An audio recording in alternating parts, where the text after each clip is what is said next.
Σας ευχαριστώ πάρα πολύ για την πρόσκληση, ευχαριστώ που είσαστε εδώ σήμερα. Πραγματικά θα ήθελα να έχουμε μία επικοινωνία για το θέμα του αεροδρομίου του Ελληνικού. Σας υπόσχομαι ότι θα σας πω, μάλλον ό,τι σας πω είναι αλήθεια, και όχι μόνο αυτό, αλλά θα σας προσπαθήσω να σας πω όσα περισσότερα μπορώ, διότι πιστεύω ότι αυτό το έργο είναι έργο όλων μας.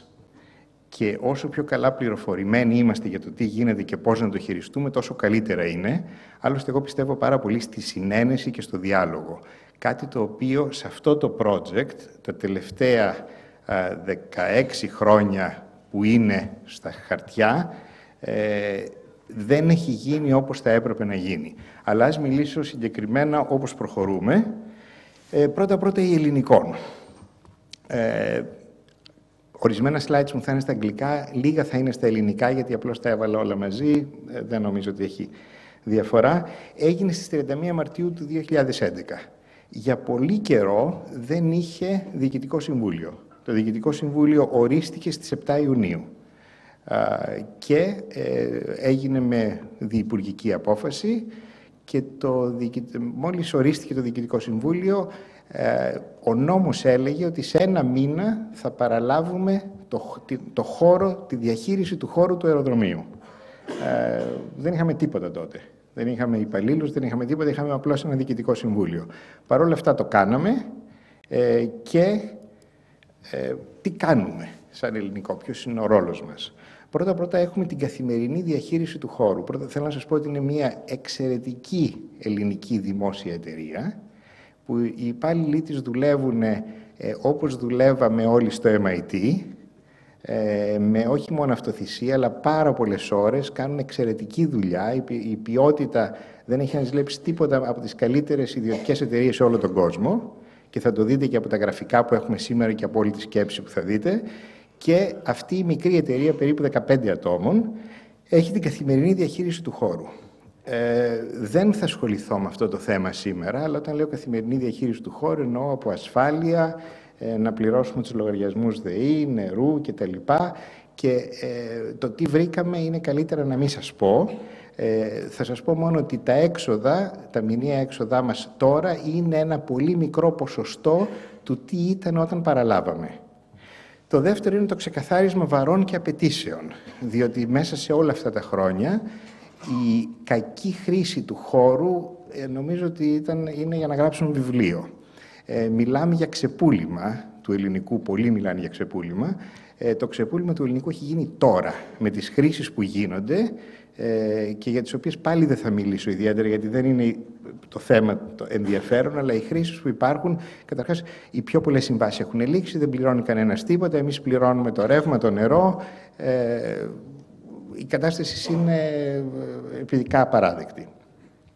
Αυτό που κάνει η Ελληνικό, και το οποίο θα ασχοληθώ σήμερα περισσότερο, είναι η μελέτη για τη χρήση του χώρου και οικονομικές προβλέψεις.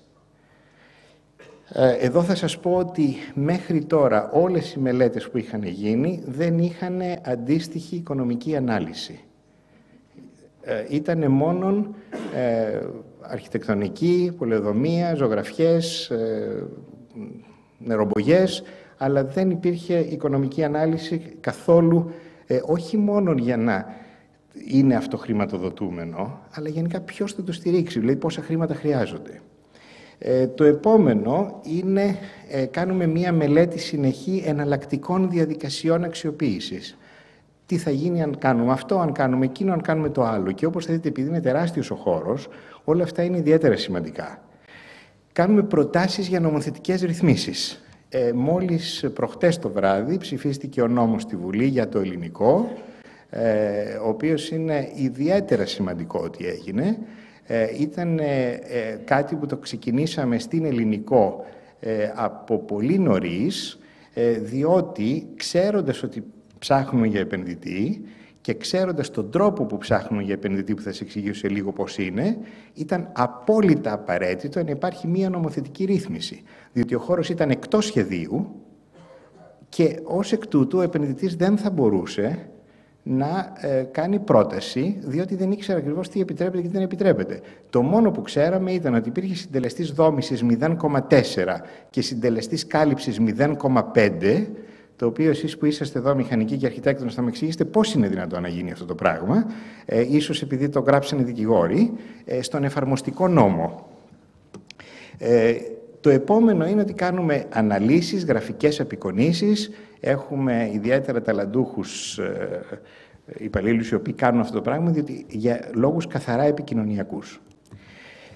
Έχω δώσει αρκετές συνεντεύξεις κατά τη διάρκεια των χρόνων και μάλιστα ήταν ενδιαφέρον να δει κανένας πώς αυτές οριμάζουν και ποια είναι τα θέματα που με απασχολούσαν παλιότερα, ποια είναι τώρα. Τα περισσότερα είναι στα ελληνικά.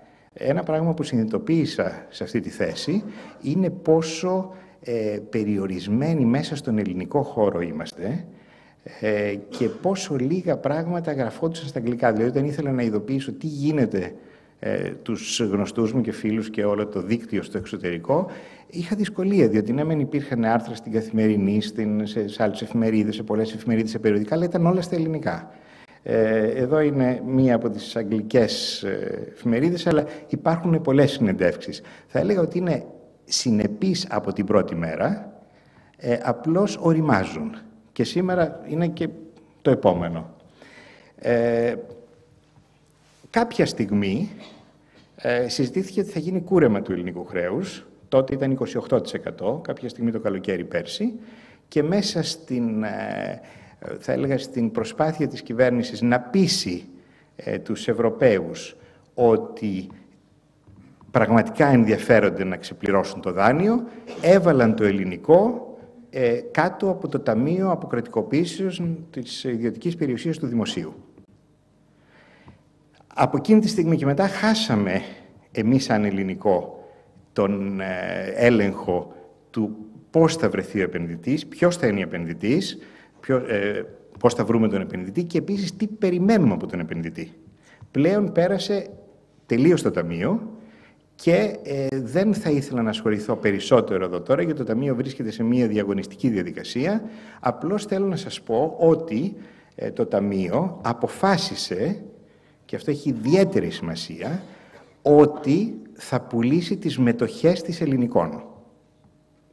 Δηλαδή, το Ταμείο δεν δίνει γη για αξιοποίηση, δεν δίνει project, πουλάει τις μετοχές της Ελληνικών. Τι σημαίνει αυτό? Σημαίνει ότι αυτή τη στιγμή το 100% μέτοχος της Ελληνικών ΑΕ, η οποία έχει πρικοδοτηθεί από το ελληνικό κράτος για την αξιοποίηση του χώρου, ένα τμήμα αυτών των μετοχών, που το Ταμείο μέχρι στιγμής δεν έχει ορίσει ποιο θα είναι, θα πουληθεί σε αυτό που λέει επενδυτή. Κανονικά θα έπρεπε να το λέει developer.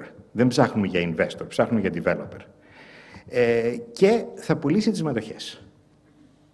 Πουλώντας τις μετοχές, η εταιρεία Ελληνικών ΑΕ θα πάψει να είναι συμφερόντων του ελληνικού κράτους. Ανάλογα με το πόσες μετοχές θα κρατήσουμε, θα έχουμε ή δεν θα έχουμε control, μειοδοτικό control μέσα στο Διοικητικό Συμβούλιο. Αλλά σημασία έχει, και αυτό πρέπει να το καταλάβουμε όλοι, το οποίο είναι ιδιαίτερα ενδιαφέρον εδώ, ότι αυτή τη στιγμή ο επενδυτής, και θα χρησιμοποιήσω την έκφραση που χρησιμοποιεί το Ταμείο, ο επενδυτής, αυτή τη στιγμή πάρει τις μετοχές, είναι πλέον η εταιρεία του και έχει πάρα πολύ λίγους περιορισμούς. Συγχρόνως, δεν μας επιτρέπεται, σαν ελληνικό κράτος, να έχουμε έλεγχο για το τι θα κάνει ο επενδυτής, πότε θα το κάνει, εκτός από τις συμφωνίες που θα κάνουμε από πριν. Μην ξεχνάτε όμως ότι αυτές οι συμφωνίες μετά θα έχει την κυριότητα των μετοχών. Είστε επιχειρηματίες πολλοί από εσάς, ξέρετε τι σημαίνει αυτό το πράγμα, μπορείτε να φανταστείτε ποιος ακριβώς αποφασίζει το τι γίνεται όταν έχει την πλειοψηφία των μετοχών. Το επόμενο που είναι σημαντικό εδώ είναι ότι έχει πάρθει η απόφαση πάλι από το Ταμείο ότι δίνεται ολόκληρη έκταση, πακέτο, διότι ολόκληρη έκταση ανήκει στο ελληνικό. Που σημαίνει ότι αυτή τη στιγμή όλα τα 6.200 στρέμματα πρέπει να δοθούν σαν ένα πακέτο. Αυτό γιατί το λέω? Διότι τα 6.200 στρέμματα είναι αδύνατον να αξιοποιηθούν σε πολύ σύντομο χρονικό διάστημα. Η αγορά στην Ελλάδα είναι πεσμένη, είναι πολύ πεσμένη. Ουσιαστικό πρόβλημα είναι ποιος θα μπορέσει να πουλήσει ή να νοικιάσει όλα αυτά τα εκατομμύρια τετραγωνικά μέτρα που θα γίνουν, τα οποία πρέπει να γίνουν, γιατί είναι πολύ μεγάλη η έκταση. Ως εκ τούτου θα πάει σε βάθος χρόνου. Αν πάει σε βάθος χρόνου, υπάρχει, από ό,τι ξέρετε, εμείς που παίρναμε και μαθήματα στο Sloan, και νομίζω ότι όλοι, σχεδόν όλοι που ήταν στο MIT πήραν και ένα μάθημα στο Sloan, θυμόστε το discount rate και θυμόστε, και μπορείτε να καταλάβετε πάρα πολύ καλά, ότι τουλάχιστον κομμάτια αυτής της έκτασης θα αναπτυχθούν τόσο πολύ αργότερα, που το net present value θα είναι αμεληταίο. Βρισκόμαστε λοιπόν σε μια πεσμένη αγορά, που θέλουμε να πουλήσουμε ή να δώσουμε ολόκληρη την έκταση όλοι μαζί. Αλλά αυτά δεν είναι θέματα της εταιρείας μας. Εγώ πολλές φορές πιστεύω ότι είμαι στη λάθος πλευρά της εξίσωσης, διότι εμείς είμαστε αυτοί που θα μας πουλήσουν. Ας πάμε τώρα να καταλάβουμε το project λίγο, να καταλάβουμε λίγο περισσότερα πράγματα. Το 1938 η έκταση του αεροδρομίου απαλωτριώνεται για να γίνει αεροδρόμιο. Εδώ υπάρχει ένα θέμα.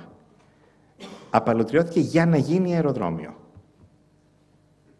Αρκετά χρόνια πριν, όταν ασχολιόμουν σαν σύμβουλος της ΚΕΔ τότε, ένα από τα προβλήματα που με είχαν απασχολήσει ήταν εάν αυτή η απαλωτρίωση εξακολουθεί να ισχύει εφόσον δεν είναι αεροδρόμιο.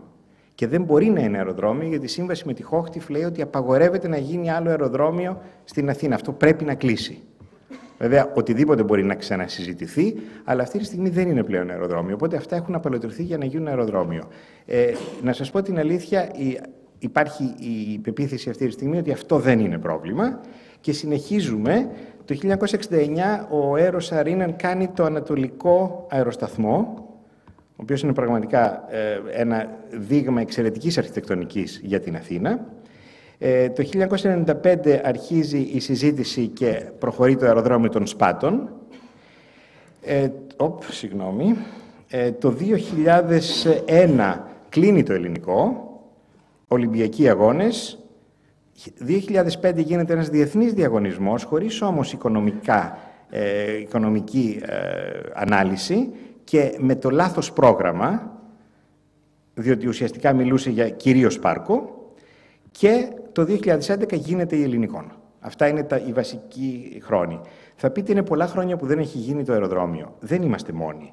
Πριν από λίγο καιρό ήμουν σαν σύμβουλος στο Χονγκ Κονγκ, όπου και εκεί το αεροδρόμιό τους έχει κλείσει την ίδια εποχή, λίγο νωρίτερα, το 1999. Αυτοί έχουν πάρα πολλά χρήματα, δεν έχουν ανάγκη από επενδυτή, το φτιάχνουν μόνοι τους και τώρα μόλις ξεκινήσαν να το φτιάχνουν. Μεγάλες εκτάσεις γενικά παίρνουν πολύ καιρό. Θα ήθελα εδώ να σας πω ότι προσωπικά δεν νομίζω ότι μας πήρε τόσο πολύ καιρό να φτιάξουμε το αεροδρόμιο και πιθανώς να είχαμε κάνει και λάθος αν το είχαμε φτιάξει εποχές που νομίζαμε ότι τα χρήματα βγαίνουν στα δέντρα και απλώς κόβουμε και δίνουμε και τα χρησιμοποιούμε, και πιθανώς να είχαμε κάνει τέτοιες επενδύσεις εκεί που να μην μπορούσαν πλέον να συντηρηθούν, όπως συμβαίνει σε ορισμένα είδη κτίρια που έχουν γίνει εκεί. Έχουν γίνει πολλές μελέτες κατά τη διάρκεια όλων αυτών ετών. Εδώ δείχνουμε απλώς συνοπτικά, διότι το πρώτο πράγμα που κάναμε στην Ελληνικό είναι να μελετήσουμε τις παλιές μελέτες που έχουν γίνει και το τι έχει γραφεί. Στον Οργανισμό Αθήνας, στους προηγούμενους διαγωνισμούς, ό,τι πληροφορία μπορέσαμε να βρούμε, ποιος έχει σκεφτεί κάτι για το ελληνικό. Μεταξύ των άλλων, το 1996 στο Harvard βγάλαμε αυτό το βιβλίο. Αυτό είναι πολύ ενδιαφέρον βιβλίο, όχι τόσο πολύ για το τι είναι για το αεροδρόμιο, αλλά θα σας δείξω δύο πράγματα που είναι ιδιαίτερα ενδιαφέροντα. Το πρώτο είναι ότι είναι ένα βιβλίο που είναι στα ελληνικά και στα αγγλικά. Ήταν η πρώτη έκδοση που έβγαλε το Harvard επισήμως, που το βιβλίο είναι μισό-μισό, κάθε λέξη είναι μεταφρασμένη στα ελληνικά. Το δεύτερο είναι, βλέπετε το εξώφυλλό του και είναι λίγο αστείο. Βλέπετε, ξεκινάει από πράσινο και τελειώνει σε μπλε. Θέλαμε να δείξουμε ότι τα δύο μεγάλα κόμματα πρέπει να συνεργαστούν για το θέμα του αεροδρομίου και έτσι βγήκε το χρώμα. Ήρθε, θυμάμαι, η graphic designer, η Νελίντα, και με ρώτησε, Σπύρο, τι χρώμα να κάνουμε το εξώφυλλο. Και λέω, τι θα έλεγες να το κάνεις πράσινο με μπλε. Και ήρθε με αυτή την συζήτηση. Αλλά πιο σημαντικό είναι ο τίτλος. Ο τίτλος, ο οποίος τον έδωσε ο Peter Rowe, dean τότε του School of Design, με πολύ φιλελεύθερες απόψεις. Είναι αυτός που μου δώσει και τένιρο, οπότε τον συμπαθώ και πάρα πολύ. Οπότε ο Πίτερ μου λέει, Σπύρο, λέει, το αεροδρόμιο είναι ευκαιρία για να είναι η ισόπολης, να είναι η ίσο για όλους τους κατοίκους της περιοχής. Η λέξη ισόπολης είναι μάλλον λέξη που την έφτιαξε μόνος του, αλλά το όραμά του τότε που ασχολήθηκε με αυτό το project ήταν ότι είναι για όλους τους Αθηναίους και προωθεί την ισότητα. Αυτό είναι πάρα πολύ σημαντικό να το θυμόμαστε, γιατί δεν σας κρύβω ότι και εμείς στην Ελληνικό έχουμε ακριβώς τις ίδιες ιδέες και πιστεύουμε ότι ο χώρος πρέπει να είναι ανοιχτός, πρέπει να είναι προσβάσιμος και είναι για να τον χαίρεται όλος ο κόσμος. Να δούμε τώρα την κατάσταση πώς είναι σήμερα. Το αεροδρόμιο είναι εδώ. Είναι μεγάλο. Βλέπετε το Πειραιά, τον Πειραιά εδώ, το Φαλιρικό Όρμο, την Ακρόπολη. Είναι 10 χιλιόμετρα από την Ακρόπολη, είναι 8 χιλιόμετρα, 10 χιλιόμετρα από τον Πειραιά, 8 χιλιόμετρα από το Φαλιρικό και 27 χιλιόμετρα από το αεροδρόμιο. Αυτές είναι οι οδικές αποστάσεις. Αποτελείται από δύο κομμάτια. Από το κομμάτι Α, που είναι το παλιό αεροδρόμιο, το οποίο είναι περίπου 5.250 στρέμματα, και το παρελιακό κομμάτι, το οποίο είναι 950 στρέμματα. Αν βγάλουμε τον Αιγιαλό, μένουν περίπου 750. Σε acres, 1.500 acres, είναι μεγάλο. Έτσι ήταν πριν από τις απαλωτριώσεις. Βλέπετε κάτι πολύ ενδιαφέρον εδώ. Βλέπετε ότι αυτό το κομμάτι του ήταν χτισμένο, εδώ που είναι τώρα το αεροδρόμιο, και βλέπετε ότι αυτό ήταν αγρί. Αυτό έχει ιδιαίτερη σημασία, διότι από το ελληνικό προτείνουμε εδώ να είναι πάλι το πάρκο, σε αυτούς τους χώρους, και εδώ να γίνουν περισσότερα χτισμένα, διότι κάποιος λόγος υπήρχε να είναι έτσι. Αυτά τα πράγματα δεν γίνονται στην τύχη. Και έχει να κάνει με το ξερό έδαφος, έχει βράχο, δεν υπάρχει χώμα κτλ. Δύο φωτογραφίες για το πώς ήταν πριν από το 2004. Μετά το 2004 γίνανε, χωρίς κανένα σχέδιο, κτίρια για τους Ολυμπιακούς Αγώνες. Αυτό, παρόλο που πιθανώς να ακούγεται αρνητικό, δεν θα έλεγα ότι είναι αρνητικό, διότι όταν έχεις μια πολύ μεγάλη έκταση, θέλεις να κάνεις αθλητικές εγκαταστάσεις, απλώς αρχίζεις και τις σκορπάς μέσα στο χώρο. Θα μπορούσε να είναι κάπως καλύτερα, αλλά δεν υπήρχε χρόνος τότε, έτσι όπως γίνανε τα έργα των Ολυμπιακών Αγώνων, για κάποια ουσιαστική μελέτη. Απλώς αυτό που πρέπει να θυμηθούμε εδώ είναι το εξής, ότι αυτά τα έργα έχουν ελάχιστη αξία. Η αξία είναι στη γη. Το να προσπαθούμε να κρατήσουμε αυτά τα έργα τα οποία γίνανε για προσωρινή χρήση, δεν έχει έννοια. Και έργα τα οποία μας στοιχίζουν μέχρι και 1.000 ευρώ την ημέρα για να τα ζεστάνουμε, και δεν υπάρχει καμία ομάδα που να είναι διατεθειμένη να μας δώσει αυτά τα χρήματα για να παίξει μπάσκετ ή για να κάνει ξιφασκία. Δηλαδή, πάρα πολύ απλά, ενώ γίνανε αυτά τα Ολυμπιακά έργα, πρέπει να πούμε ότι αυτά γίνανε, τα κάνουμε write-off τώρα και προχωρούμε. Η αξία είναι στη γη και στη γη σαν ένα σύνολο. Εδώ είναι τα 480 κτίρια που υπάρχουν στο χώρο. Έχουν γίνει διάφορες μελέτες. Αξίζει να δείτε ότι τα πιο πολλά είναι σε αυτήν εδώ την περιοχή.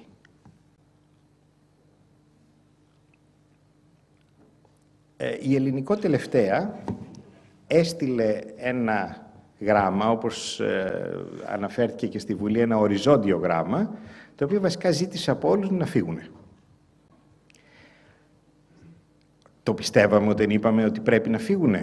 Η απάντηση ήταν ότι πρέπει επιτέλους αυτός ο χώρος να ξεκαθαρίζει. Δηλαδή, ή θα τον αναπτύξουμε ή όχι. Δεν μπορούμε να έχουμε όλες αυτές τις χρήσεις μέσα στον χώρο.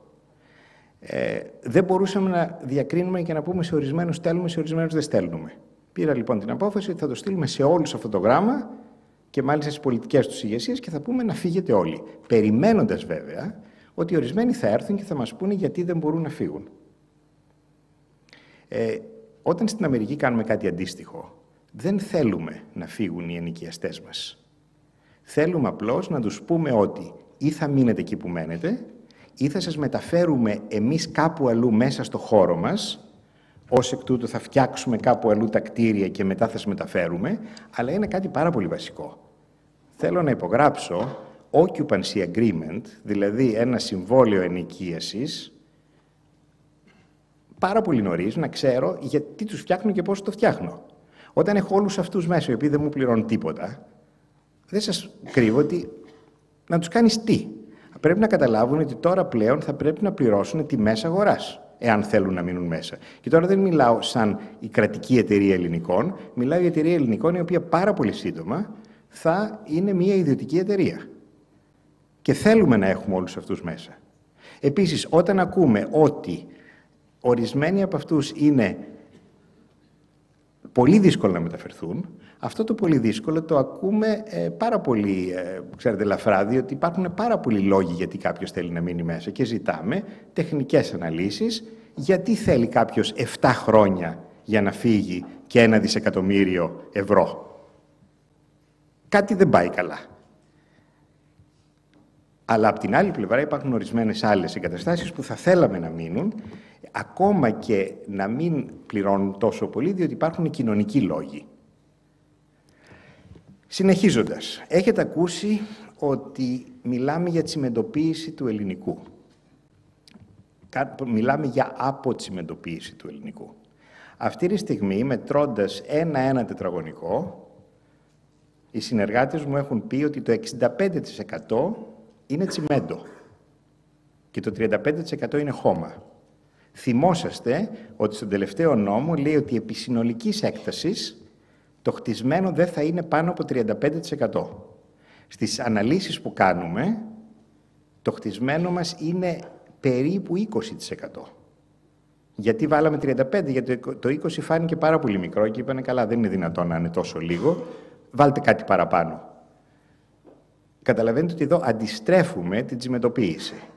Αυτό είναι πάρα πολύ σημαντικό και δεν σας κρύβω ότι δεν αρέσει σε πολλούς που το ακούνε, διότι το να λέμε εύκολα σλόγγαν είναι κάτι το οποίο είναι συνηθισμένο.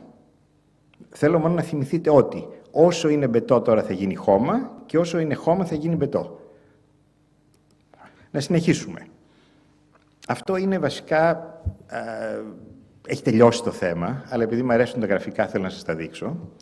Και το θέμα είναι ότι έχετε ακούσει όλες αυτές τις περίφημες ιστορίες ότι όλος ο χώρος έπρεπε να γίνει πάρκο. Πιστεύω ότι ένας από τους λόγους που βρίσκομαι στη θέση που βρίσκομαι είναι διότι είχα πει δημόσια και έχοντας πάρει υπεύθυνη θέση ότι δεν μπορούμε να έχουμε πάνω από 2.000 στρέμματα επί συνόλου 6.200 σε πάρκο, το 1 τρίτο. Αυτό κάποια στιγμή το συνειδητοποίησαν και νομίζω ότι αυτός ήταν ο λόγος που μου ζητήσανε να ακολουθήσω για να υπάρχει αυτή η συνέχεια, γιατί πάρα πολλοί λέγανε ότι πρέπει να είναι όλο πάρκο. Το να είναι όλο πάρκο είναι τελείως ανέφικτο. Και κοιτάξτε αυτά τα γραφικά. Εδώ βλέπετε το Central Park της Νέας Υόρκης. Είναι το μισό από το δικό μας χώρο. Τι σημαίνει αυτό? Κάνεις το μισό Central Park και θα ήμουν πάρα πολύ ευτυχής στο άλλο μισό να το κάνω σαν το Manhattan. Αυτό βέβαια δεν γίνεται. Δεν ξέρω γιατί. Εσείς θα μου το πείτε κάποια στιγμή. Το Hyde Park και το Kensington Gardens, το 40%. Το Parc de la Villette, το 9%. Μιλάμε για τεράστια μεγέθη. Σε ένα χώρο που δεν έχει νερό, δεν έχει χώμα, βρίσκεται σε ένα κλίμα το οποίο δεν είναι τροπικό. Όταν ο κόσμος σκέφτεται πάρκο, δεν ξέρω τι έχει στο μυαλό του. Εδώ βλέπετε άλλα γραφικά που δείχνει το ελληνικό πλέον μέσα στο Μανχάταν για να πάρετε μία ιδέα πόσο τις σχέσεις που έχει το ένα με το άλλο. Και να δείτε το ελληνικό, αν το βάζαμε εδώ κάτω, πόσο πολύ θα έπαιρνε. Θα έπαιρνε όλο το city κάτω. Σε σχέση με τα ελληνικά πάρκα, το Τρίτσις 20%, το πεδίο του Άρεως 4%, που σημαίνει 25 πάρκα σαν το πεδίο του Άρεως μπαίνουν εκεί μέσα. Συγγνώμη, αυτό είναι το πεδίο του Άρεως. 25 πεδίο του Άρεως και 40 εθνικοί κήποι. Πριν από λίγο καιρό, σε μία συζήτηση του ULI, αντιδήμαρχος Αθηνών είπε ότι ο Δήμος Αθηναίων δεν είναι σε θέση να συντηρήσει το πεδίο του Άρεως. Δεν είναι σε θέση να το φυλάξει, δεν είναι σε θέση να το ποτίσει, δεν είναι σε θέση να έχει κηπορούς. Και είναι ο Δήμος Αθηναίων. Εδώ βλέπετε γραφικά πάλι την ιστορία του πάρκου. Το 1994 ήταν 35%. Πάλι το 1994 μια άλλη μελέτη 28%. Και μετά άρχισε να μεγαλώνει, μέχρι που έφτασε στο ασεμπίλιο τη μελέτη στο 61%. Εδώ βλέπετε άλλες μελέτες. Έχουμε κάνει πάρα πολλές αναλύσεις με άλλες περιοχές. Δεν θα σας κουράσω ιδιαίτερα, απλώς θα σας πω εδώ τη σχέση που έχει με το αεροδρόμιο του Μονάχου, το οποίο είναι περίπου το 90% της δικής μας έκτασης και που εκεί το πάρκο είναι 37%. Το αεροδρόμιο του Μονάχου δεν είναι ούτε κατά διάνοια σε τόσο σημαντικό μέρος της πόλης όσο είναι το ελληνικό. Έχετε ακούσει πολλές φορές τον παραλληλισμό με το Μονακό. Αυτός ο παραλληλισμός έχει διάφορες διαστάσεις. Τη διάσταση πρώτον ότι θα μπορούσε να υπάρχει Φόρμουλα 1, τη διάσταση ότι θα μπορεί να είναι μια οικονομική ζώνη, τη διάσταση ότι μπορεί να έχει μαρίνα με πάρα πολύ μεγάλα γιότ και οι ανθρώπους από όλο τον κόσμο να μένουν εκεί και να χρησιμοποιούν τη μαρίνα. Πιθανώς όλα αυτά να είναι δύσκολο να γίνουν. Παρ' όλα αυτά δεν είναι κακό να το συγκρίνουμε με το Μονακό σε σχέση με το να το συγκρίνουμε με άλλες πόλεις του κόσμου. Αλλά αυτό που έχει σημασία είναι το Μονακό είναι το 1/3 της δικής μας έκτασης. Το παραλιακό μέτωπο είναι το ίδιο και η μαρίνα του είναι η ίδια. Που σημαίνει ότι έχουμε ίδια μαρίνα, ίδιο παραλιακό μέτωπο, κάνουμε ένα Μονακό και μας μένουν άλλα 2/3 που δεν ξέρουμε τι να κάνουμε.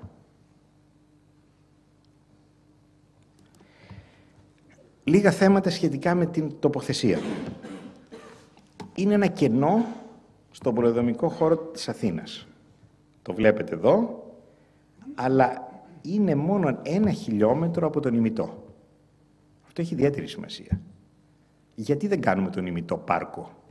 Ποιος έχει βγει στους δρόμους να πει ότι θέλουμε να κάνουμε τον ημιτό πάρκο? Γιατί να κάνουμε το ελληνικό και να μην κάνουμε τον ημιτό σε απόσταση 1 χιλιόμετρου? Παραδείγματος χάρη. Ο οποίος θα μπορεί να είναι και πιο φυσικό πάρκο. Βλέποντας περισσότερο σε παλιούς χάρτες, βρήκαμε ότι σε ένα χάρτη του τέλους του 19ου αιώνα, ότι υπήρχαν ριάκια που κατεβαίνανε από το βουνό στη θάλασσα. Αυτή τη στιγμή τα ριάκια σχεδόν υπάρχουν, αλλά είναι σε τραγική κατάσταση. Και επίσης η περιοχή, όπως σας έχω πει αρκετές φορές, δεν έχει νερό, αλλά έχει χυμάρους και γίνονται πλημμύρες. Αυτό είναι πάρα πολύ βασικό στοιχείο, διότι όταν σχεδιάζουμε πρέπει να πηγαίνουμε μαζί με την φύση και όχι ενάντια στη φύση. Εδώ βλέπουμε διάφορα κτίρια Ολυμπιακών εγκαταστάσεων, όπως και ορισμένα του Αγίου Κοσμά, και από πλευράς τοποθεσίας είναι εξαιρετικό πόσο γρήγορα από την Αθήνα και ως εκ τούτου και από το ελληνικό μπορούμε να βρεθούμε στον αραβικό χώρο. Σε 4 ώρες είμαστε Ντουμπάι, Αμπουντάμπι, Κατάρ. Σε 4 ώρες είμαστε στη Μόσχα. Σε 4 ώρες λιγότερο, 3,5 ώρες είμαστε στο Λονδίνο. Είναι εξαιρετικά στρατηγικό από πλευράς τοποθεσίας. Συγχρόνως, όλο το Αιγαίο είναι μπροστά του.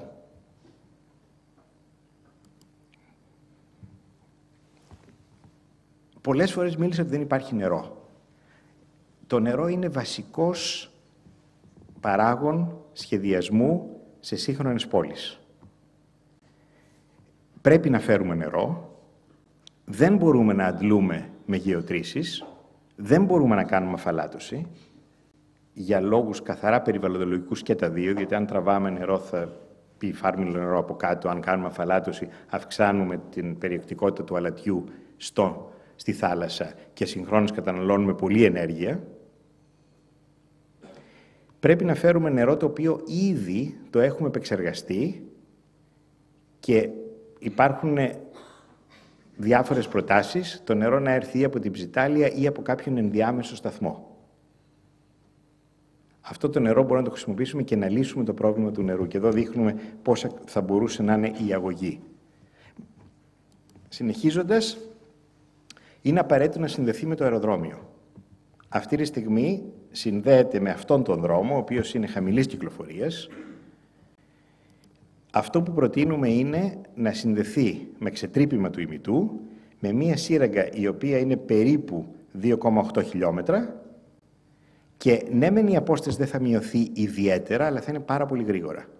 Θα μπορείς να είσαι στο αεροδρόμιο μέσα σε 15 λεπτά.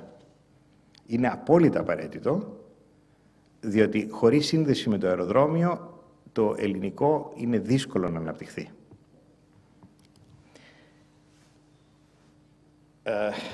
Εδώ γύρισε η εικόνα. Μετά κάναμε διάφορες αναλύσεις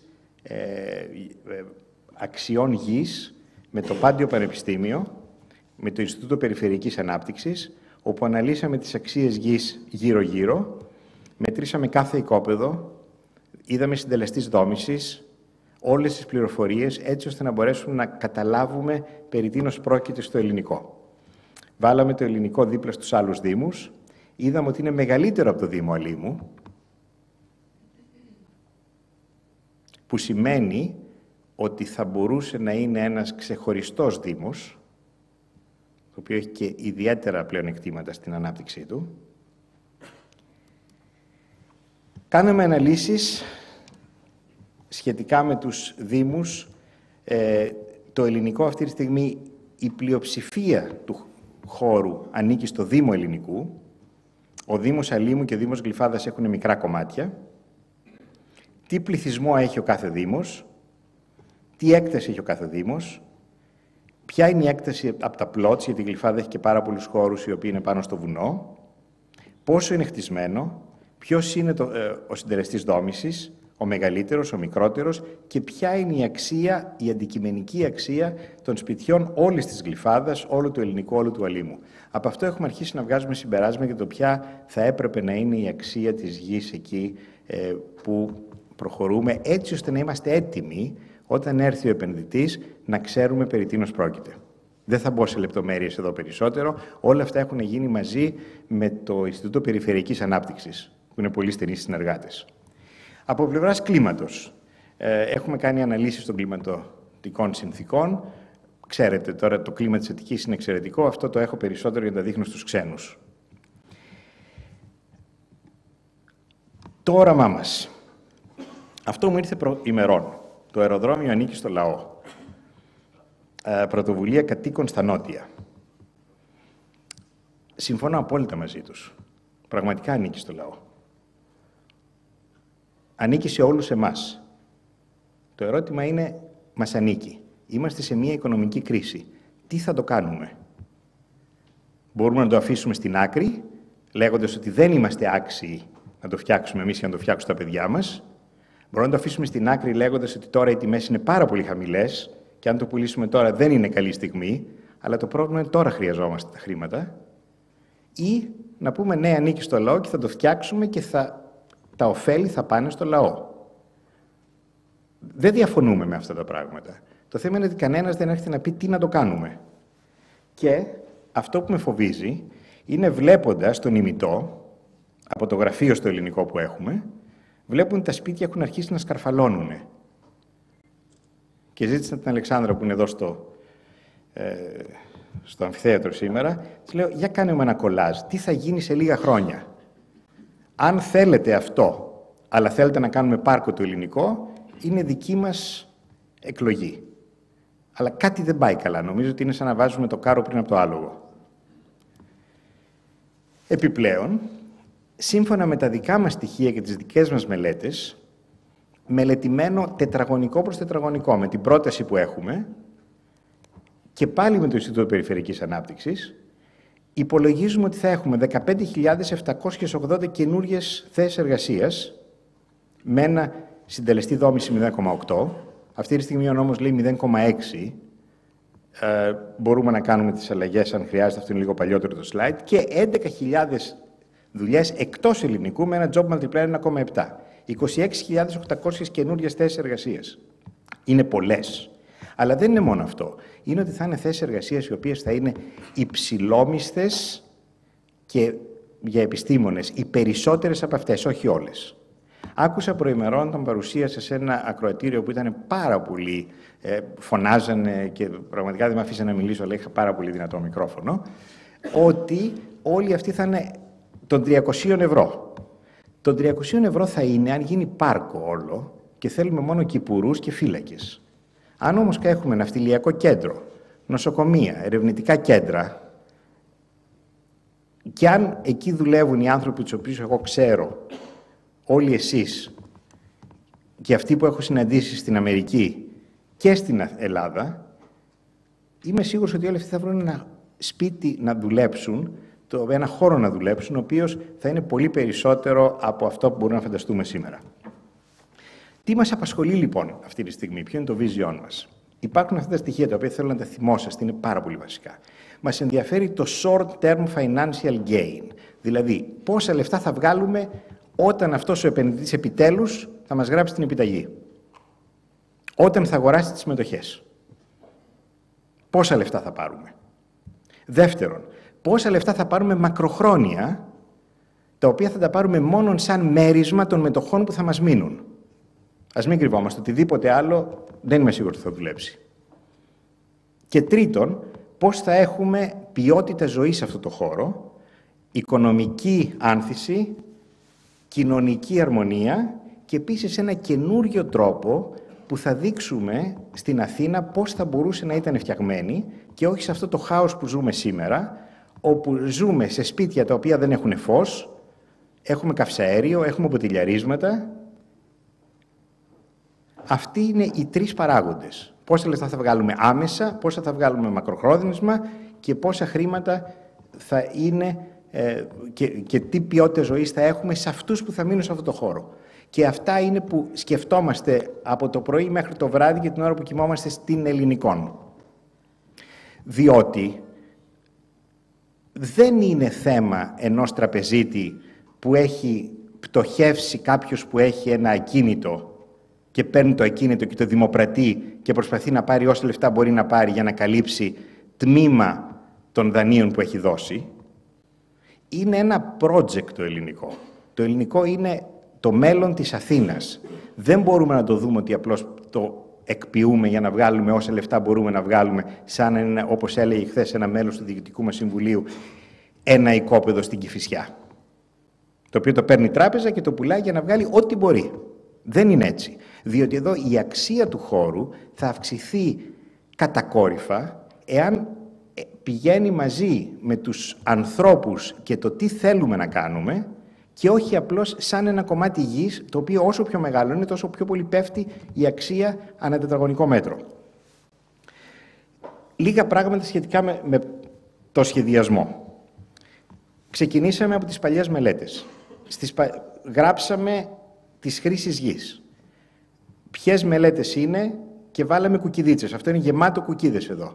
Μια εξαιρετική δουλειά. Συνεχίσαμε, είδαμε ότι πώς η ανάπτυξη θα είναι αειφόρος. Ξεκινήσαμε με τα ρέματα. Τα ρέματα είναι το βασικότερο σημείο προσέγγισης. Δεν μπορούμε να έχουμε όσα ήταν παλιά, αλλά μπορούμε να έχουμε τουλάχιστον 3 τα οποία θα κατεβάσουν τα νερά και τα οποία θα είναι οι πράσινοι χώροι. Συνεχίζουμε και φτιάχνουμε τα πάρκα. Το πάρκο, όντας σε μία μορφή τέτοια σαν αυτή που βλέπετε εδώ, ενός αστερία, αυξάνεται περισσότερο η περίμετρος με ένα σχετικά μικρό εμβαδό. Το μεγάλο εμβαδό δεν μας εξυπηρετεί. Είναι επικίνδυνο να περνάς από ένα πάρκο, θέλεις πάρα πολλούς φύλακες. Αλλά θέλεις μεγάλη περιφέρεια για να είναι οι διάφορες χρήσεις δίπλα του. Μετά η κυκλοφορία, το mobility. Το οποίο mobility γίνεται πάνω κάτω στα ρέματα, κυρίως για τα ζώα και τα πουλιά, τα οποία θέλουμε να συνδέσουμε το βουνό με τη θάλασσα. Συγχρόνως, με όλους τους διπλανούς δήμους πρέπει να υπάρχει άμεση πρόσβαση και τελικά φτάνουμε σε αυτό το σημείο εδώ και μετά, αφού έχουμε ξεκινήσει έτσι, μετά βάζουμε το πρόγραμμά μας. Θυμόσαστε ότι αυτός ο χώρος ήταν από την αρχή ο χώρος που καλλιεργιότανε. Είναι λογικό αυτός να είναι το πάρκο, αλλά όχι σε αυτή τη μορφή. Πρέπει να είναι σε αυτή τη μορφή. Στη μορφή του αστερία. Και μετά, βασικό κομμάτι αειφόρης ανάπτυξης είναι το να μπορεί ο κόσμος να περπατάει. Να φύγουμε από το ιδιωτικό αυτοκίνητο. Να χρησιμοποιήσουμε το τραμ και περπάτημα. Οπότε, αντί να ξεκινήσουμε να φτιάχνουμε δρόμους, ξεκινήσαμε με το να κάνουμε το γκάναβο των πεζών ανά 4 λεπτά. και σε κάθε 4 λεπτά υπάρχει ένα σημείο ενδιαφέροντος. Σημείο ενδιαφέροντος σημαίνει από ένα καφέ, μια πλατεία, μια παιδική χαρά, έτσι ώστε περπατώντας κάθε 4 λεπτά να βρίσκεσαι σε κάποιο σταυροδρόμι. Στη συνέχεια, ένα πρόβλημα είναι η παραλιακή λεωφόρος που βρίσκεται εδώ. Η παραλιακή λεωφόρος αφήνει ένα μικρό μέτωπο και κόβει το χώρο στα 2. Προτείνουμε η παραλιακή λεωφόρος να ανέβει εδώ, που είναι πάνω στον αεροδιάδρομο, να χρησιμοποιήσουμε τη βάση του αεροδιαδρόμου, ώστε να μην χρειαστεί να βγάλουμε όλο αυτό το μπετό, το οποίο θα είναι και δύσκολο τι να το κάνουμε, και συγχρόνως βλέπετε πόσο πηγαίνει φυσιολογικά στην προέκταση του υπάρχοντος δρόμου. Αυτή τη στιγμή κάνει εδώ μια γωνία, θα συνεχίσει ίσια και εδώ θα κατέβει το ένα ρεύμα και θα ανέβει το άλλο. Αυτός είναι ένας πολύ απλός τρόπος και πολύ φτηνός τρόπος. Συγχρόνως δεν ενοχλούμε τα δίκτυα που θα φτιάξουμε ή βρίσκονται ήδη από κάτω, αλλά πιο σημαντικό, αποτελεί μια φυσική είσοδο σε όλο το χώρο. Δηλαδή από εδώ που βρισκόμαστε πιο κοντά στο μέσον, θα υπάρχουν οι δρόμοι που θα πηγαίνουν πάνω και κάτω. Και θυμόστε, αυτό είναι κυρίως πάρκο, οπότε ουσιαστικά μιλάμε από εδώ μέχρι εδώ, οπότε βλέπετε ότι οι αποστάσεις είναι περίπου ίδιες. Στη συνέχεια αποφασίσαμε τι θα κρατήσουμε. Και το τι θα κρατήσουμε, θέλουμε να κρατήσουμε το τραμ, διότι πιστεύουμε στο τραμ και διότι αν πούμε να φύγει το τραμ, είναι πάρα πολύ δύσκολο το πού θα πάει το τραμ, γιατί είναι μέσω σταθερής τροχιάς. Τους αρχαιολογικούς χώρους βέβαια τους έχουμε, το κτίριο του Σααρίνεν, τα κτίρια του Πίρς, τα οποία βρίσκονται εδώ, και προσπαθήσαμε να κρατήσουμε το δυνατόν λιγότερα κτίρια. Όπως σας είπα, η αξία είναι στη γη και όχι στα κτίρια. Και μετά από αυτό μπήκαμε στις λεπτομέρειες, οπότε αρχίσαμε να κάνουμε το πολεοδομικό μας σχεδιασμό, ο οποίος πολεοδομικός μας σχεδιασμός έχει πάρει πάρα πολύ καιρό. Απλώς εδώ είναι το τελικό του συμπέρασμα, τα κίτρινα είναι κατοικίες, έτσι βλέποντας, και μπορούμε να δούμε όλες τις άλλες χρήσεις του.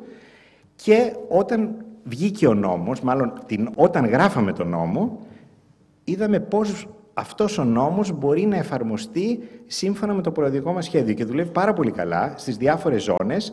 Και εδώ απλώς θα σας διαβάσω ότι σύμφωνα με τα δικά μας σχέδια, τα οποία δεν είναι υποχρεωτικά, θυμηθείτε, ο επενδυτής αγοράζει μετοχές, κάνει ό,τι θέλει, αλλά αν έκανε το δικό μας, τα κτίρια μας έχουν μόνο 20% footprint επιφάνεια, το δημόσιο πράσινο είναι 40%, το ιδιωτικό πράσινο είναι 20% και άλλο 20% είναι οι δρόμοι, πεζοδρόμια κτλ. Το οποίο είναι κάτι που το περιμένει κανένας. Και εδώ έχουμε βάλει τις διάφορες ζώνες σχηματικά, έχουμε κάνει τις λεπτομερείς αναλύσεις για να δούμε ότι πραγματικά αυτός ο νόμος βγαίνει. Αυτός ο νόμος είναι από τους λίγους νόμους, ο οποίος δεν βγήκε επειδή το γράψανε οι δικηγόροι, αλλά επειδή βασίστηκε σε κάποιο σχέδιο το οποίο είναι καταρχήν λογικό και δεκτό από την μεγαλύτερη κοινότητα που το έχει δει ήδη. Ακόμα όλα αυτά είναι εμπιστευτικά, αλλά τα έχει δει η ευρύτερη τεχνική κοινότητα. Υπάρχει συμφωνία και βάσει αυτού βγήκε ο νόμος. Έχουμε όμως βάλει και ορισμένα άλλα πράγματα, όπως παραδείγματος χάρη σε αυτές τις κίτρινες ζώνες, το ύψος των κτηρίων δεν θα είναι περισσότερο από τα κτίρια απέναντι, διότι μας ενδιαφέρει πάρα πολύ η καλή γειτονίαση και η βαθμιαία ανάπτυξη του χώρου. Και έχουμε βάλει και κάτι ακόμα σε αυτό το νόμο. Όταν ξεκίνησα, το όνειρό μου ήταν να κάνουμε πράσινες περιοχές στα διάφορα μέρη της Αθήνας από λεφτά που θα βγάζαμε από το ελληνικό. Δηλαδή η ιδέα ήταν, αντί να χτίσουμε ένα ορισμένο ποσοστό, θα χτίσουμε περισσότερο και με αυτό θα βγάλουμε χρήματα, θα αγοράσουμε αλλού και θα γκρεμίσουμε και θα κάνουμε πάρκα. Μάλιστα, επειδή αυτό δεν μας πιστεύανε, είχα προσπαθήσει τότε να βρούμε και χρήματα, έτσι ώστε πρώτα να ξεκινήσουμε αλλού και μετά να φτιάξουμε το ελληνικό. Εδώ βλέπετε ένα τυπικό σχέδιο του πώς θα μπορούσαν να ήταν οι διάφορες γειτονιές, που γκρεμίζεις ένα τετράγωνο, κάνεις ένα πάρκο, κάνεις πάρκινγκ από κάτω, οπότε φεύγουν τα αυτοκίνητα από τους δρόμους, και εδώ απάνω κάνεις αναψυχή, μια παιδική χαρά, μια καφετέρια, οπότε σκεφτείτε τις γειτονιές, τις πυκνοκατοικημένες, Πατήσια, Κυψέλη, Πειραιάς, Ταμπούρια, να έχουν τέτοιες αναπτύξεις. Αυτό δυστυχώς, κάποια στιγμή το καλοκαίρι, μας είπαν ότι δεν γίνεται, διότι ό,τι λεφτάκι να βγάλετε, πρέπει να πάνε για την αποπλήρωση του δανείου. Μην ξεχνάτε, είχε πάει στο ταμείο πλέον το project, οπότε ήταν σαφέστατο. Δεν ήταν από το ταμείο αυτό που μας το είπανε μεγαλύτερες δυνάμεις. Όταν γράψαμε αυτό το νόμο, βάλαμε κάτι μέσα το οποίο είναι ιδιαίτερα ενδιαφέρον. Λέμε ότι ο συντελεστής δόμησης είναι 0,5 και επειδή δεν θέλω να αρχίσουμε να μετράμε και να λέμε μετράει αυτό το τετραγωνικό, δεν μετράει, είπαμε 0,5 επί του συνόλου της έκτασης, ακόμα και εκεί που θα γίνει πάρκο. Ώστε έχουμε 6.300 επί 0,5 μας δίνει το συντελεστή δόμησης. Και μετά είπαμε τον αυξάνουμε μέχρι το 0,6, αλλά το κέρδος που θα έχει ο επενδυτής και η ελληνικών από το 0,5 μέχρι το 0,6, το μισό από αυτό ανταποδοτικά θα δοθεί στους Δήμους για να γίνουν αυτά τα πράσινα. Οπότε έχει μπει ήδη μέσα στο νόμο και εκεί η άποψη είναι η εξής. 0,5 επιτρέπεται. Το Συμβούλιο Επικρατείας τόσο θα μας αφήσει. Αλλά το κάνουμε 0,6 ώστε τουλάχιστον να πετύχουμε ορισμένα από αυτά τα πράγματα. Αυτό θέλω να σας το πω και δίνω ιδιαίτερη έμφαση για να δείτε πώς σκεφτόμαστε στην ελληνικών. Τελικά, αυτό είναι το master plan μας. Μπορούμε να δούμε λεπτομέρειες. Εδώ προτείνουμε και ένα σκάψιμο να έχει νερό έτσι ώστε να έχουμε περισσότερα χρήσεις κοντά στο νερό, σε προστατευμένο νερό. Λεπτομέρειες περισσότερες. Θα προχωρήσω λίγο πιο γρήγορα σε αυτό το πράγμα. Και ένα τρισδιάστατο. Σας το δείχνω το τρισδιάστατο για να δείτε πόσο αραιοχτισμένο είναι. Διότι μόλις αρχίσουμε να ανεβαίνουμε σε ύψος, το 0,5 και το 0,6 είναι ελάχιστο. Δεν σας κρύβω ότι αυτό είναι και το μεγάλο μου πρόβλημα. Εγώ πιστεύω ότι ο συντελεστής δόμησης έπρεπε να είναι 1. Μιλώντας με συναδέλφους μου στο Harvard, μου είπανε ακριβώς αυτό. Μάλιστα αυτοί θέλανε και περισσότερο ακόμα. Η σύγχρονη τάση της πολεοδομίας είναι να έχουμε πυκνή χρήση, έτσι ώστε να έχουμε καλύτερη εξοικονόμηση ενέργειας, οδικών μέσων και μεγαλύτερη πυκνότητα, πιο πολλά μέσα σταθερής τροχιάς, επειδή ακριβώς έχουμε την πυκνότητα, και να αφήνουμε άδειες εκτάσεις. Διότι μπορούμε να μαζέψουμε τον κόσμο σε συγκεκριμένα σημεία.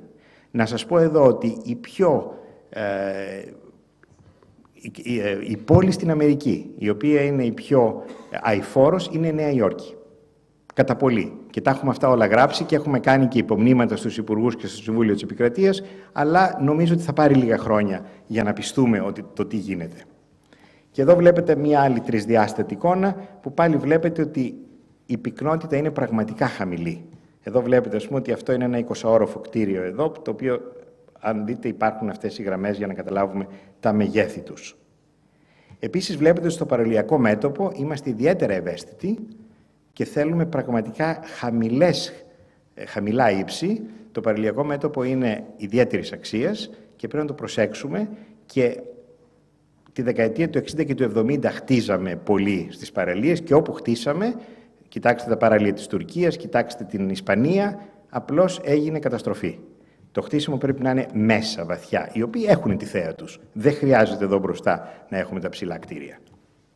Εδώ δείχνουμε γραφικά πάλι τα πάρκα, τα διάφορα κοινοφελή, κατοικίες. Γενικά οι κατοικίες είναι γύρω στο 50% του συνολικού. Η κατοικία είναι τελείως απαραίτητη. Ακούω διάφορους που λένε ότι δεν θέλουμε κατοικία στο ελληνικό. Είναι τελείως απαραίτητη, διότι χωρίς κατοικία δεν έχεις ασφάλεια και δεν έχει ζωή. Δεν θέλουμε κέντρα πόλεως τύπου Αμερικής, που μετά τις 5 το απόγευμα νεκρώνονται και τις 6 το απόγευμα. Εδώ πρέπει να είναι μεικτή χρήση, έτσι ώστε να υπάρχει ζωή όλη την ώρα. Και έχουμε μάθει πλέον από όλα αυτά. Δεν υπάρχει λόγος να κάνουμε τα ίδια λάθη. Και αυτό σας το λέω συγκεκριμένα, γιατί υπάρχουν πολλοί στα νότια προάστια που δεν θέλουν κατοικία. Και ο λόγος δεν είναι κανένας άλλος παρά πιθανώς γιατί σκέφτονται ότι δεν θέλουν αλλίωση του εκλογικού σώματος στους δήμους τους. Εδώ βλέπετε το υπάρχον παραλιακό μέτωπο και πώς γίνεται όταν ανεβαίνει η Ποσειδώνος προς τα πάνω. Με την ευκαιρία, όταν ο νόμος μιλάει για παραλιακό μέτωπο, εννοεί αυτό. Δεν εννοεί πώς θα γίνει όταν θα ανέβει η Ποσειδώνος προς τα πάνω, αλλά ουσιαστικά αυξάνουμε τον χώρο ο οποίος έχει πραγματικά πάρα πολλές δυνατότητες. Και εδώ βλέπουμε περισσότερο πώς πηγαίνει από το ένα στο άλλο. Το έργο θα γίνει σε φάσεις. Δεν μπορεί να γίνει όλο μαζί, θα γίνει σε φάσεις. Εδώ έχουμε αρχίσει να προτείνουμε τις διάφορες φάσεις. Οι φάσεις με κανένα τρόπο δεν πρέπει να είναι όλο το παραλιακό μέτωπο μαζί και να αφήσουμε όλο το από πίσω. Πρέπει να είναι κάθετες, όπως είναι εδώ. Εδώ δείχνετε τις πρώτες φάσεις και μετά εδώ σε δευτερεύον μέρος. Αυτό είναι κάτι που θα ήθελα πάρα πολύ να δούμε πώς θα το επιβάλλουμε σε αυτόν τον επενδυτή, ο οποίος παίρνοντας αυτό το οικόπεδο θα έχει μια τάση να χτίσει όλο το παραλιακό μέτωπο. Δεν πρέπει να γίνει αυτό. Θα είναι λάθος. Στη συνέχεια, θέματα αειφορίας. Θα προχωρήσω εδώ πάρα πολύ γρήγορα. Μόλις είμαι χαρούμενο να σας πω ότι έχω βγάλει ένα καινούριο βιβλίο για Infrastructure Sustainability and Design και αυτό το σύστημα το οποίο το έχουν δεχθεί στην Αμερική σαν το επίσημο σύστημα η American Society of Civil Engineers. Το χρησιμοποιούμε εδώ στο αεροδρόμιο για quality of life. Εδώ μιλάμε για το πώς θα έχουμε quality of life. Θα πάω λίγο πιο γρήγορα, έχει περάσει η ώρα. Εδώ ότι για πώς χρησιμοποιούμε τα υλικά και γενικά τα resources, πώς αποκαθιστούμε τη φύση, το natural world και πώς αντιμετωπίζουμε την κλιματική αλλαγή, αφενός με να μην προκαλούμε κλιματική αλλαγή, αφετέρου δεδομένου ότι είναι αναπόφευκτο ότι θα γίνει με τις άλλες ενέργειες που γίνονται, πώς θα είμαστε έτοιμοι έτσι ώστε να αντιμετωπίσουμε τα προβλήματα, τα βασικά προβλήματα είναι η αύξηση θερμοκρασίας, η έλλειψη βροχών και συγχρόνως το ανέβασμα της στάθμης της θάλασσας. Και επιπλέον πώς θα έχουμε innovation στο θέμα της αειφορίας. Αυτά είναι οι 5 διαστάσεις που έχει το σύστημα που έχουμε φτιάξει και το οποίο τώρα είναι το American Society of Civil Engineers, το Envision σύστημα. Τώρα, το challenge εδώ. Θα κάνω πάλι να γυρίσουμε προς τα πίσω. Πρώτα, πρέπει να αλλάξουμε την ελληνική οικονομία. Είναι πάρα πολύ μεγάλο το βάρος που έχουμε στους ώμους μας. Έχουμε την γη, το κλίμα, την κουλτούρα, την ιστορία, το περιβάλλον. Το μόνο πράγμα που ψάχνουμε είναι κεφάλαια. Εμείς έχουμε πιο πολλά από αυτά που ζητάμε. Στους επενδυτές πρέπει να είμαστε ίσοι, τουλάχιστον ίσοι. Αυτά που θα φτιάξουμε πρέπει να έχουν εξαγωγικό χαρακτήρα. Είμαστε μια μικρή χώρα στην Ευρώπη, με ιδιαίτερα ανεπτυγμένο ανθρώπινο δυναμικό. Πρέπει να φτιάξουμε ένα χώρο ώστε το ανθρώπινο δυναμικό μας να μπορέσει να παράγει και να συνεισφέρει και η αγορά του δεν είναι μόνο η Ελλάδα. Οι επενδυτές μας πρέπει να έχουν όραμα και όνειρο. Δεν θέλουμε τον επενδυτή που θα αρχίσει να μετράει κουκιά και να πει θα βάλω τόσα, θα βγάλω τόσα, θέλω να βγάλω τόσα. Αυτός ο επενδυτής δεν μας κάνει. Θέλουμε ένα επενδυτή με όραμα, ο οποίος να έχει μεράκι και να πει ότι εγώ θέλω να το κάνω αυτό και είμαι ο partner σας για πολλά χρόνια. Πρέπει να χρησιμοποιήσουμε και είναι βασικό κομμάτι όλου. Εμείς δεν πουλάμε μόνο γη εδώ, εμείς έχουμε το ανθρώπινο δυναμικό μας. Το ανθρώπινο δυναμικό μας δεν έχει ούτε γραφεία να δουλέψει, ούτε ναυτιλιακό κέντρο, ούτε νοσοκομεία διεθνούς βεληνικούς, ούτε ερευνητικά κέντρα, ούτε πανεπιστήμια. Αυτός ο χώρος μπορεί να μας επιτρέψει να τα κάνουμε όλα αυτά όπως μας δείχνει το σχέδιό μας. Είμαστε τμήμα της Ευρώπης. Αυτό δεν πρέπει να το ξεχνάμε. Οι διάφοροι επενδυτές όταν επενδύουν σε χώρες οι οποίες έχουν προβλήματα αυτή τη στιγμή συνειδητοποιούν πόσο σημαντικό είναι να έχουμε την ασφάλεια της Ελλάδας. Ο λόγος που είπαμε ότι η πρώτη φάση του διαγωνισμού θα είναι στο τέλος Μαρτίου ήταν ακριβώς γιατί περιμέναμε ότι θα είχε λήξει το PSI και θα έχουν λήξει όλες αυτές οι αβεβαιότητες. Και πραγματικά βγήκαμε σωστοί. Σας πληροφορώ ότι στο ελληνικό τουλάχιστον δεν είχαμε καμία αμφιβολία ότι αυτό θα γινόταν και όταν προτείναμε, παρόλο που δεν είναι δικό μας θέμα, όταν προτείναμε ότι θα είναι 30 Μαρτίου πρέπει να είναι η πρώτη φάση για τους επενδυτές, για το οποίο θα σας εξηγήσω σε 2 λεπτά πώς είναι, ξέραμε ότι αυτό θα έχει γίνει.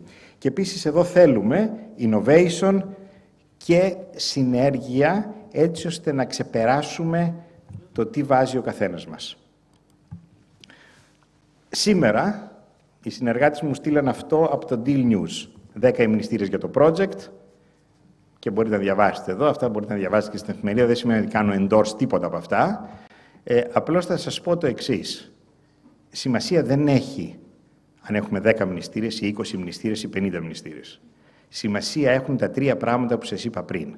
Πόσα λεφτά θα μας δώσουν αύριο, πόσα λεφτά θα βγάλουμε μακροπρόθεσμα και πώς θα αυξηθεί πώς θα βελτιωθεί η ποιότητα ζωής σε εκείνη την περιοχή.